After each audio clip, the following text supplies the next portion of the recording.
है ना। Good morning dear friends, good morning, good morning, Good morning, sir. Good morning. Good Sir, morning, sir. बोलो भाई, good morning. good morning, sir.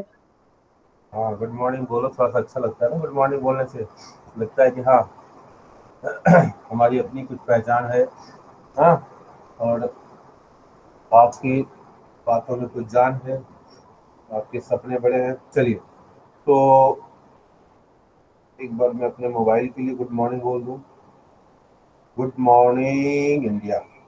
सो मेरे प्यारे बच्चों, twelfth D की क्लास, सबसे प्यारी क्लास, प्यारे बच्चे।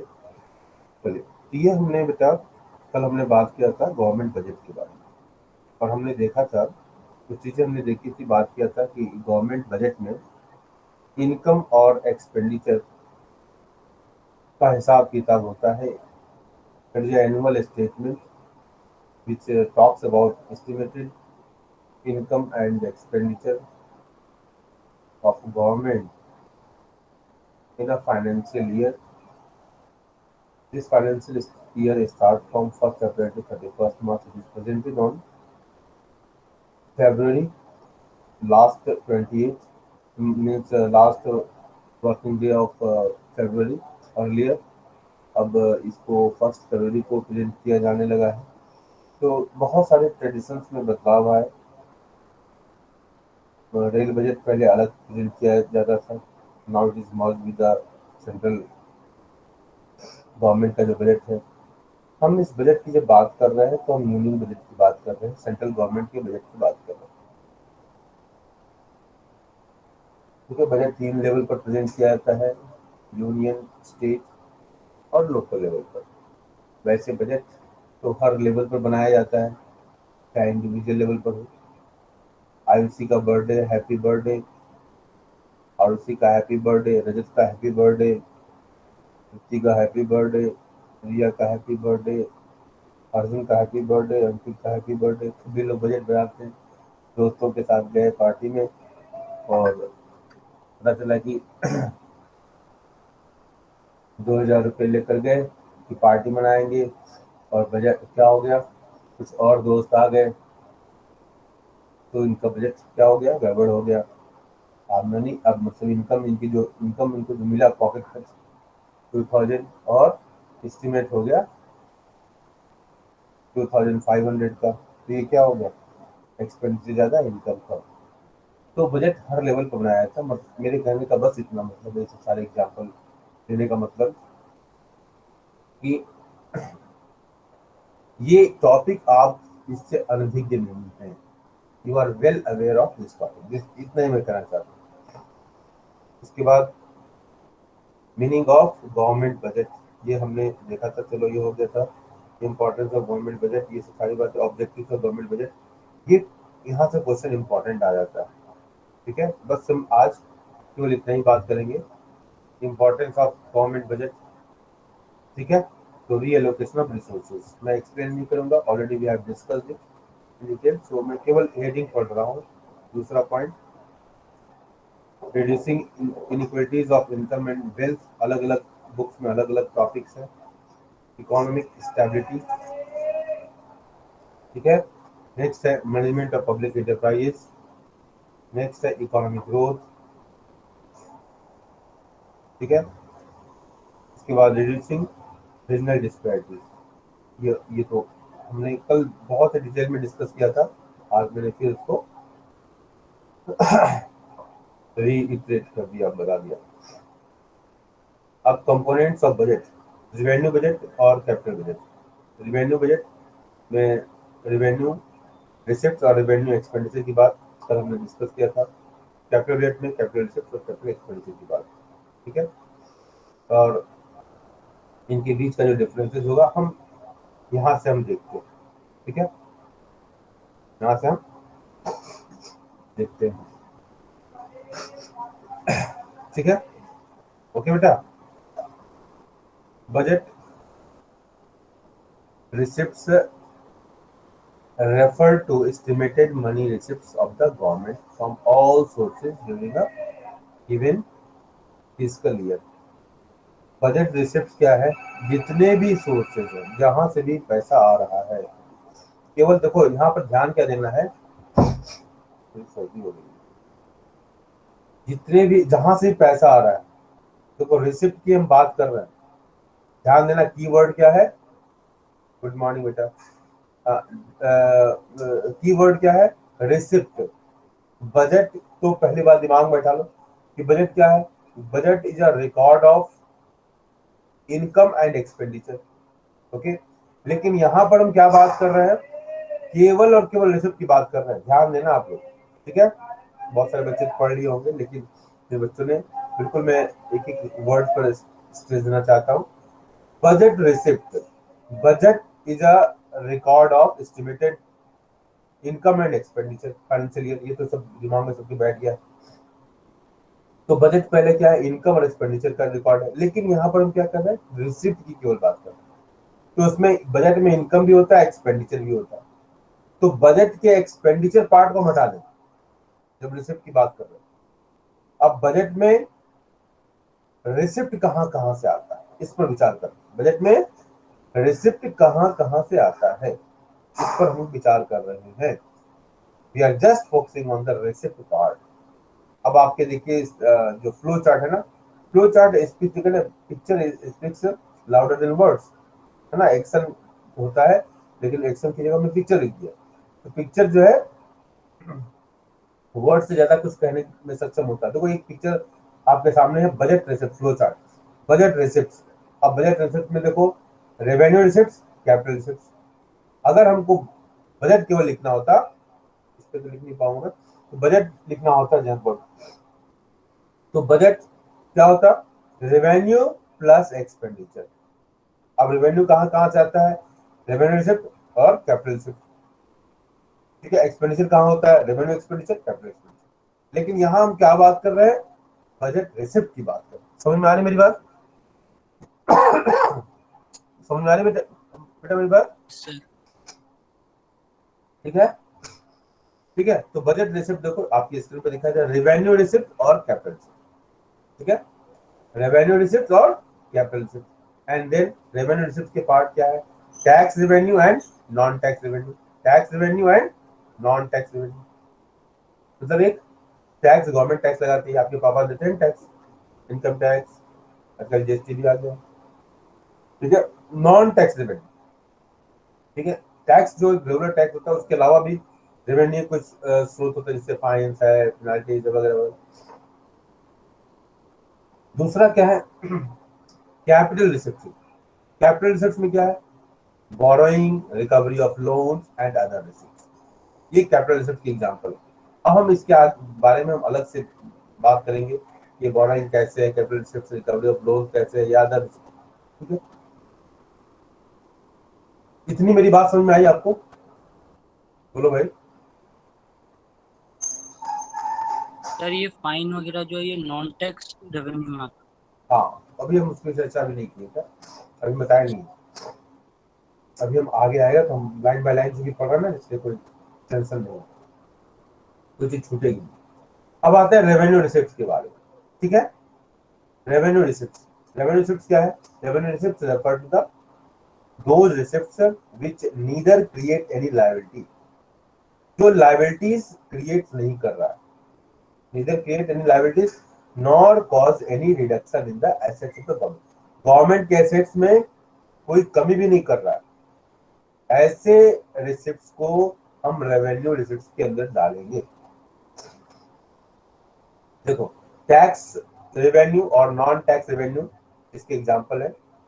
तो ये जो टैक्स रेवेन्यू है और नॉन टैक्स रेवेन्यू है, ये दोनों क्या है? नाइदर क्रिएट एनी लायबिलिटीज, ये कोई बोझ क्रिएट नहीं कर रहा है, ठीक है। Nor cause any reduction in the assets, और गवर्नमेंट का जो एसेट्स है उसमें कमी भी नहीं कर रहा है। जैसे there are regular and recurring in nature, ये रेगुलर है और रेकरिंग है, मतलब बार बार, जैसे रेकरिंग डिपॉजिट होता है ना, आप ओपन करते हो अकाउंट बैंक में, रेकरिंग बार बार हर महीने जमा करना पड़ता है। So they are regular and recurring in nature, and government receives them in the in its normal course of activity, मतलब गवर्नमेंट जो डेली अपने कार्यकाल काम जो काज करती है उसमें उन सारे एक्टिविटीज का ये पार्ट हुआ करती है। Clear point? ठीक है। तो ये हमारा, जैसे मान लो कि हम टैक्स है, गवर्नमेंट हमारे ऊपर टैक्स लगाती है ना, इनकम टैक्स लगाती है, हम लोग पे करते हैं। तो गवर्नमेंट के लिए कोई लायबिलिटी नहीं है कि टैक्स दे लिया तो फिर गवर्नमेंट पे करेगी, आप मुझे पे करेगी। पिछले साल दिया 1.5 लाख रुपया मान लो, तो हमको इस साल पे कर देगी, भाई पांडे जी आपका मैंने टैक्स दिया था। मोदी जी आके कहेंगे फोन करके, हेलो पांडे जी, हाँ यस यस यस, हाँ नमस्कार सर, अरे मोदी जी बात कर रहे हो, ओके। तो मतलब निर्मला सीतारमण का फोन आना चाहिए था, लेकिन हम क्लास टीचर हैं भाई, तो थोड़ा सा वैल्यू है तो मोदी जी का ही फोन आ गया, है ना, मन की बात। हमने कहा सर आपने 1.5 लाख रुपया मुझसे लिया था और इस बार हमको कुछ नहीं दे रहे हैं, हाँ, ट्रांसपोर्ट अलाउंस वगैरह भी नहीं दे रहे हैं ना, दिए हुए नहीं दे रहे हैं, क्या बात है ना, पापा लोग ज्यादा समझते हो। तो तो ऐसा कुछ नहीं है, फोन आने वाला नहीं है, न निर्मला जी का आने वाला है, न तो मोदी जी का आने वाला है, किसी का आने वाला नहीं है। क्यों? क्योंकि ये कोई लाइबिलिटीज नहीं है गवर्नमेंट की, टैक्स लिया तो फिर आपको पे करें। मेरी बात समझ में आई? समझ में आई बात? बोलो भाई। Yes sir. हाँ। अब दूसरा है कि मान लो कि रेलवे में या किसी भी पब्लिक सेक्टर यूनिट्स जो है, जैसे एनटीपीसी है, gas authority of India limited है, उसका कुछ हिस्सा, ये तो बहुत पहले से चला आ रहा है, 1991 इकोनॉमिक पॉलिसी से लॉन्च हुई, तब से डिसइन्वेस्टमेंट का प्रोसेस चल रहा है। मतलब गवर्नमेंट नॉन फंक्शनिंग जो गवर्नमेंट सेक्टर यूनिट्स हैं उसको सेल कर दिया गया प्राइवेट हैंड्स में। कुछ तो ऐसे भी सेल कर दिए गए और कुछ इस तरीके से नॉन परफॉर्मिंग बना दिए गए, जैसे एयर इंडिया, किसी उस समय के, हम किसी मिनिस्टर का नाम नहीं लेंगे, उन लोगों ने प्राइवेट एयरवेज को प्रॉफिट मेकिंग रूट्स पर उनको दिया, रूट्स दिया। जैसे मान लो हम एक एग्जांपल ले रहे हैं किसी को, अब बेगूसराय एक डिस्ट्रिक्ट है बिहार में, बेगूसराय से अगर दरभंगा एक जगह है, फेमस जगह है ना, सीतामढ़ी मान लो, जहाँ पर सीता जी का, वहाँ पर उस पूरे क्षेत्र में जनक पुरी का जो क्षेत्र माना जाता है, वहाँ पर सीता जी का जन्म हुआ। तो मान लो उस रूट पर एरोप्लेन चल रहा है, तो आप बताओ अपने कॉमन सेंस से कि बेगूसराय से लेकर सीतामढ़ी दरभंगा क्षेत्र में एरोप्लेन अगर चलेगा, उसको तब ज्यादा प्रॉफिट होगा कि मुंबई टू अहमदाबाद में प्रॉफिट होगा, या चेन्नई टू मद्रास में होगा, या दिल्ली टू पुणे में होगा? आप बताओ, बताओ, बोलो भाई, आपका सर इन्वॉल्वमेंट हो रहा मुंबई है? से। मुंबई होगा ना, ठीक है। ये बक्सर से गाजीपुर, बक्सर से बनारस, है ना, इसमें प्रॉफिट नहीं होगा ना बेटा अंकित जी? No sir. नहीं होगा। तो क्या है, वहां पर परचेजिंग पावर नहीं है लोगों में, वहां इंडस्ट्रीज इंडस्ट्रीज नहीं है, वहां वो बॉलीवुड के नौटंकी पार्टी नहीं है ना। तो ये सब सारी चीजें जो है ना, अब उस रूट पर इंडियन एयरलाइंस को नहीं दिया गया, उसमें प्राइवेट को दिया गया, और बेगूसराय का जो एग्जाम्पल लिया वहां एयर इंडिया को दिया, तो लॉस तो होगा ही होगा। तो कुछ तो इस तरीके का ड्रामा हुआ, ठीक है। मेरे कहने का यहाँ मतलब यह है कि डिसइन्वेस्टमेंट एक प्रोसेस था जिसमें लॉस मेकिंग जो पब्लिक सेक्टर यूनिट्स थे उसको प्राइवेट हैंड्स में, it was a part of globalization, कि प्राइवेट हैंड्स में दे दिया जाए ताकि उनका मैनेजमेंट चेंज हो जाएगा और वो प्रॉफिट मेकिंग हो जाएंगी, टर्न हो जाएंगी प्रॉफिट मेकिंग इंडस्ट्रीज में। लेकिन कुछ इस तरह की भी चीजें हुई।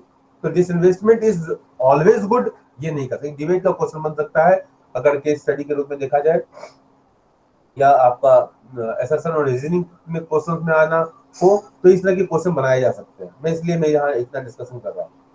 तो disinvestment is not always good, ठीक है। डिसइन्वेस्टमेंट वहां अच्छा माना जा सकता है जहां पर लॉस मेकिंग जो इंडस्ट्रीज हैं उनको हम प्राइवेट हैंड्स में दे रहे हैं, उसके मैनेजमेंट को, उसकी एफिशिएंसी को, नई टेक्नोलॉजी थोड़ी आ गई तो वो प्रॉफिट मेकिंग होगी। तो ये तो डिसइन्वेस्टमेंट में आपको समझ में, अब ये जो हमारा टॉपिक है उसमें कहाँ इसको ये फिट बैठता है कि डिसइन्वेस्टमेंट में हम गवर्नमेंट सेक्टर के यूनिट को सेल करते हैं, किसको, प्राइवेट हैंड्स को।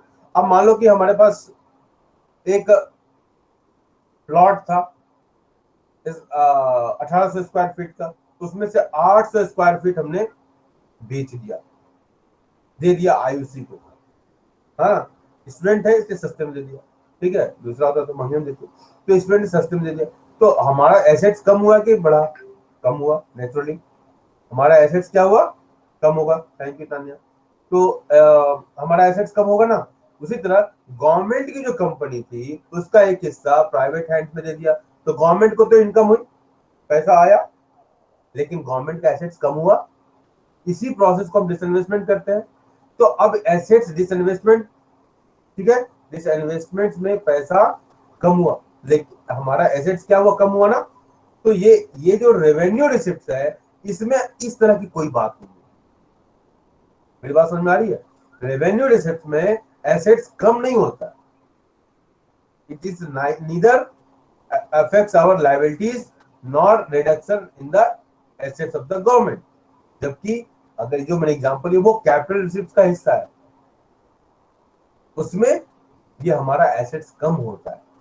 तो रेवेन्यू रिसिप्ट में एसेट्स कम नहीं होता है, कैपिटल रिसिप्ट में आगे देखोगे वो कम होता है। ठीक है, revenue receipt neither creates any liabilities nor reduces any assets. ठीक है, आगे पॉइंट समझ में आ रही मेरी बात? बोलो भाई। Yes, sir. A receipt is a revenue receipt if it satisfies the following two essential conditions. क्या क्या है?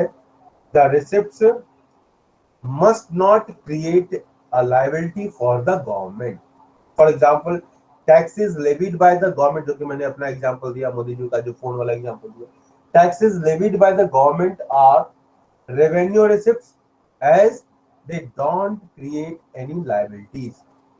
However, any amount borrowed by the government is not a revenue receipt as it causes an increase in the liability in terms of repayment of borrowing. जैसे आज कोई भी government developing country specially कर रहा हूं, बिना फॉरेन एड के perform नहीं कर पा रही हैं। अब जैसे हमको बुलेट ट्रेन, मोदी जी का सपना था कि एक हम भारत में लोग जाते हैं टूरिज्म के लिए, फॉरेन कंट्री जाते हैं, जाते हो ना भाई, जिसके पास पैसा है, चलो भाई बुर्ज खलीफा देख लो, है ना, चलो भाई थोड़ा सा बुलेट ट्रेन पे बैठ जाए। हमारे तो बुलेट ट्रेन नहीं, चलो सबसे नजदीक वाला बुलेट ट्रेन कहाँ है, चाइना, जो हमको बर्बाद करने पर डॉट डॉट खुला हुआ है ना, थोड़ा सा सच निकल ही जाता है, बोलना नहीं चाहता हूँ लेकिन निकल जाता है।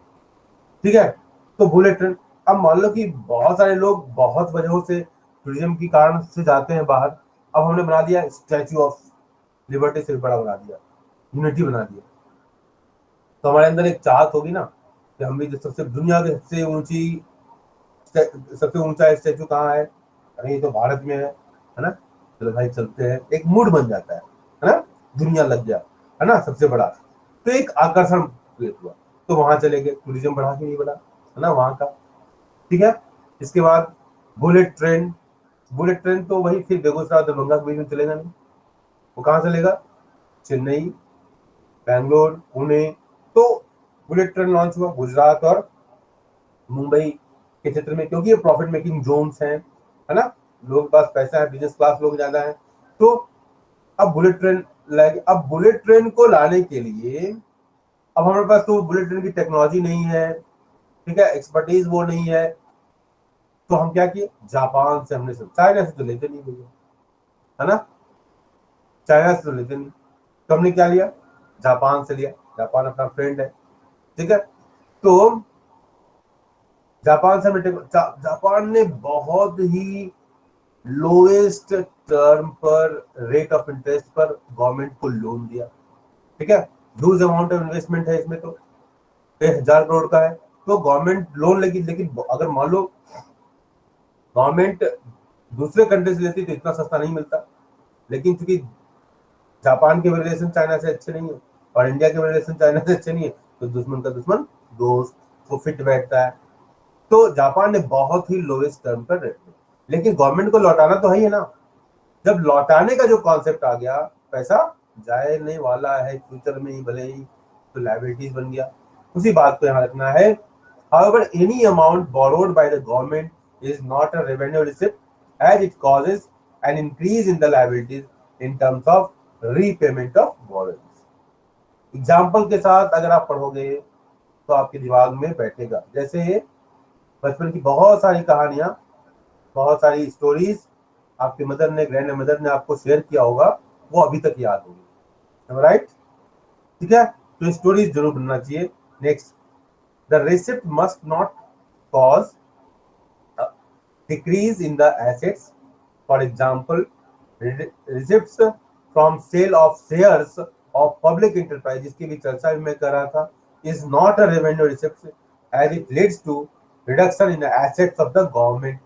डिसइन्वेस्टमेंट की बात हो रही है, ठीक है, ये बिल्कुल मैं समझा चुका हूँ, इसलिए इस पर ज्यादा स्ट्रेस नहीं दे रहा हूँ। two sources of revenue receipts: tax revenue, non-tax revenue. Tax revenue क्या भैया? Tax revenue refers to the sum total of receipts from taxes and other duties imposed by the government. Taxes and other duties, ध्यान देना, taxes and other duties imposed by the government. Tax is compulsory payment. ये ऐसा नहीं है कि हम tax नहीं देंगे, पांडे सर बोलेंगे हम टैक्स नहीं देंगे, ठीक है? तो tax is a compulsory payment made by people and companies to the government without reference to any direct benefit in return. हो, टैक्स दिया था केजरीवाल जी और आपने हमारे सामने की सड़क नहीं बनवाई, ऐसा हम नहीं कर सकते। ये केजरीवाल जी सड़क लेंगे, पैसा लेंगे हमसे और फ्री किसी को दे सकते हैं, पॉइंट। तो ये गवर्नमेंट की अपनी प्रायोरिटीज हैं। गवर्नमेंट बहुत सारे जगहों पर टैक्स के पैसे का उपयोग करती है, स्कूल खोल सकती है, ठीक है, हेल्थ क्लिनिक बनवा सकती है, बहुत सारी चीजें कर सकती है, और देश के डिफेंस के लिए राफेल जैसे चीजों को मंगा सकती है, एरोप्लेन, फाइटर प्लेन, ठीक है। It means there are two aspects of tax. इसका मतलब क्या हुआ, टैक्स के कितने एस्पेक्ट? दो एस्पेक्ट्स, ठीक है। पहला क्या, tax is a compulsory payment, चलो भाई, that is no one can refuse to pay, हम रिफ्यूज नहीं कर सकते। दूसरा क्या, tax receipts are spent by the government for common benefit of the people in the country. Law and order making, general है, public good का purchasing, public park वगैरह वगैरह वगैरह, ठीक है, डिफेंस गुड्स वगैरह वगैरह, ठीक है। ये सारी चीजें जो है, ये कॉमन बेनिफिट की जो भी चीजें होंगी वो गवर्नमेंट कर सकती है, वो गवर्नमेंट हमसे ले सकती है, उनके लिए कर सकती है, ठीक है। कोई लायबिलिटी, कोई मतलब कंपल्सरी नहीं है गवर्नमेंट के लिए कि वो हमसे ले तो हम ही को करें। तो tax receipts are spent by the government for common benefit of people in the country. A taxpayer cannot expect that the tax amount will be used for his direct benefit. उसके अपने बेनिफिट के लिए वो use किया जाए, ठीक है। Tax revenue is the main source of regular receipt of the government. Regular receipt, लगातार मिलने वाला आमदनी का जरिया है ये। Government collects various kinds of taxes from public, बहुत तरह के टैक्सेस हैं, ठीक है, to meet its day to day expenditures and there is a strict action against anyone who fails to pay taxes.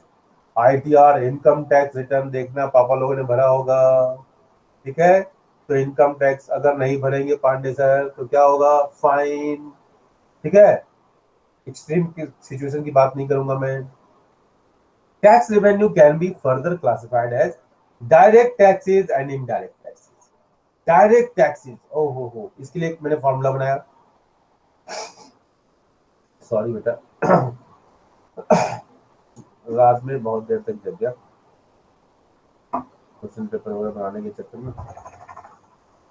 तो direct taxes and indirect tax. Direct taxes का formula मैंने बनाया कि मारोगे तो रोऊंगा।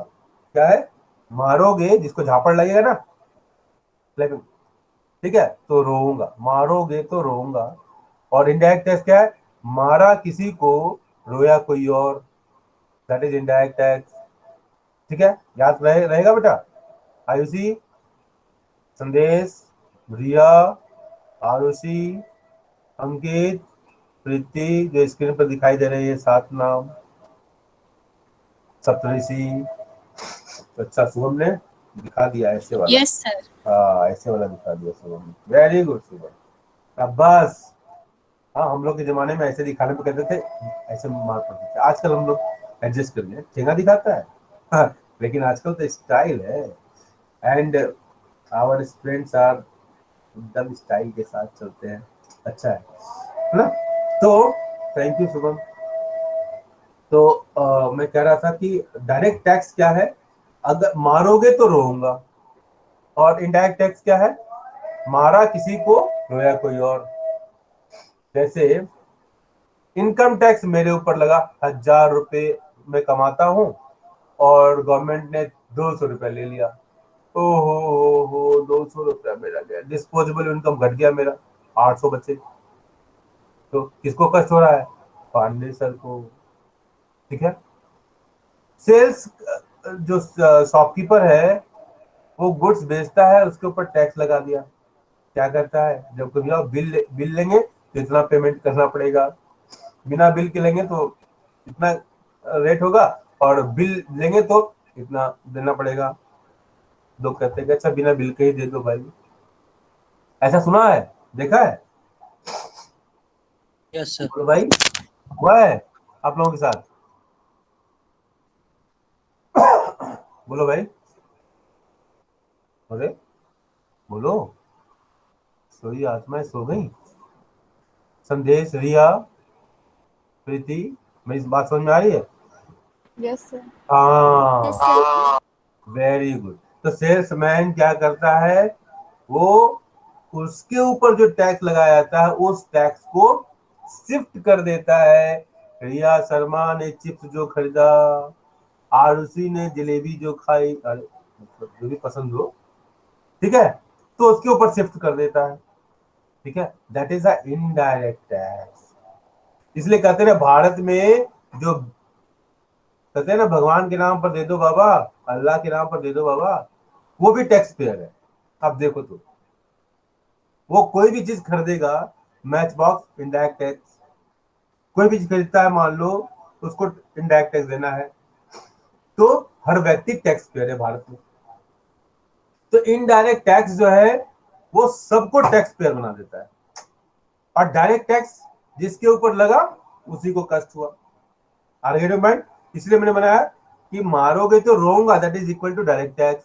और मारा किसी को, टैक्स किसी के ऊपर लगा, सेल्स शॉपकीपर के ऊपर टैक्स लगाया गया, रोया कोई और, पांडे सर, रिया, आरुषि, बोलो भाई, रजत, रोगे ना, टैक्स लगाया जाएगा तो दैट इज इनडायरेक्ट टैक्स। समझ में आई मेरी बात? अब इसको इकोनॉमिक्स की भाषा में कैसे कहोगे? तो डायरेक्ट टैक्स क्या है? The incidence and impact of taxes on the same person. Economics की भाषा में, जिस पर मार्क्स मिलेगा, ये तो केवल याद करने वाली बात है। तो incidence and impact of the taxes on the same person is a direct tax. And incidence किसी पर लगाया गया, इम्पैक्ट शिफ्ट कर दिया गया किसी के ऊपर, इनडायरेक्ट टैक्स। याद हो गया? एक बार देखेंगे जल्दी से, टाइम आपका होने वाला है। तो direct tax refers to taxes that are imposed on property and income of individual and companies and are paid directly by them to the government. Individual पर लगाया सकता है Pandey sir, Reliance, Pandey sir, Pandey and companies, Arushi, Arushi and companies, Tanya, Tanya and companies, ठीक है, Manjeet, Manjeet and company, Shubham, Shubham and company. ठीक है। तो direct taxes refer to the taxes that are imposed on property and income of the individuals and companies and are paid directly by them to the government. They are imposed on individuals and companies. The liability to pay the tax, that is impact, and actual burden of the tax, that is incidence, lie on the same person. ठीक है, and actual burden is on the same person whom it is levied. ठीक है, जैसे income tax का मैंने example लिया, income for example in the case of income tax liability to pay tax, that is impact, and actual burden is on the same person on whom it is levied. They directly affect the income level and purchasing power of people and help to change the level of aggregate demand in the economy. ठीक है, जैसे 1000 रुपये मेरा income, 100 रुपये tax ले लिया, ठीक है, डायरेक्ट इंपैक्ट हो रहा है मेरे ऊपर। Income tax, corporate tax, interest tax, wealth tax, death tax, capital gain tax, etcetera are the example of direct taxes. ये लास्ट लाइन पढ़ रहा हूँ। Direct tax systems can be progressive, कल मैंने चर्चा किया था, रिग्रेसिव और proportional for their detail study please refer. ठीक है, तो डायरेक्ट टैक्स कुछ भी हो सकता है, प्रोग्रेसिव हो सकता है, रिग्रेसिव हो सकता है एंड प्रोपोर्शनल हो सकता है। Okay, so with this note today we have studied about, क्या हमने पढ़ा कि हमने पढ़ा कि बजट के दो कंपोनेंट, रेवेन्यू और क्या है, बजट रिसिप्ट्स के दो कंपोनेंट, रेवेन्यू रिसिप्ट्स और रेवेन्यू रिसिप्ट और कैपिटल रिसिप्ट्स। ठीक है, बजट रिसिप्ट बोल रहा हूँ ना, तो रेवेन्यू से भी रेवेन्यू रिसिप्ट हो गया और कैपिटल रिसिप्ट हो गया। ठीक है, रेवेन्यू के दो part, tax and non tax. और अभी हम टैक्स की बात कर रहे थे, डायरेक्ट इनडायरेक्ट। डायरेक्ट मारोगे तो रोऊंगा, और इनडायरेक्ट टैक्स मारा किसी को, रोया कोई और। डायरेक्ट टैक्स क्या है, incidence and impact on the same person. Indirect tax क्या है, incidence on some person and impact on some other person, that is indirect income tax is the fine example of direct tax. Thank you dear friends for your patient listening. Thank you one and all. Thank you beta, thank you, you can say thank you, I will not mind. Thank you sir. Thank you, sir. बेटा thank you, I will not mind, मैं अच्छी चीजें mind नहीं करता हूँ। Thank you sir. Okay बेटा।